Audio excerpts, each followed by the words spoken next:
Eesti põhiseadus ütleb, et kõrgeima riigivõimu kandja on rahvas. Rahvas võib küll olla riigivõimu kandja, aga seda, kes täpselt Riigikokku saab, otsustab ja jaotab algoritm. Eestis pääseb Riigikokku 3 tüüpi mandaadiga: isiku, ringkonna ja kompensatsioonimandaadiga. Just viimase puhul kasutatakse algoritmi, mida kutsutakse modifitseeritud tonti meetodiks. Ja nüüd oluline nüanss. Seal algoritmi sees on üks parameeter, astendaja 0,9, mida Viktor Tonti meetodis kunagi ei kasutatud. See on Eesti enda looming ja teadlik poliitiline valik.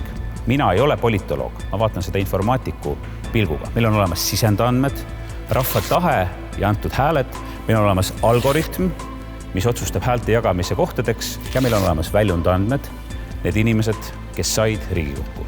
Ja siin ongi minu jutu tuum. Sama rahva tahe, samad hääled, aga üks väike muudatus valemis, astendaja 0,9 ja tulemused muutuvad. Mõni partei saab rohkem kohti, mõni vähem. Aga on see üldse oluline? Ilmselt see on ju tühine erinevus, mingi komakoht valemis. Ainuüksi selle parameetri 0,9 tõttu sai üks partei eelmiste Riigikogu valimistel 3 kohta rohkem. Ja need 3 kohta ei ole enam matemaatika. Need võivad tähendada koalitsiooni, ministri portfelle ja seadusi. Minu sõnum on lihtne. Kui algoritm otsustab, kes saab Eestit juhtima, siis peaks ju olema elementaarne, et me teame, kes sinna valemisse selle parameetri 0,9 pani ja miks, kuidas ta seda põhjendas. Kui me ei suuda isegi ühest algoritmist selgelt aru saada, kuidas saame valmis olla tulevikus tehisaru algoritmide koosmõjuks.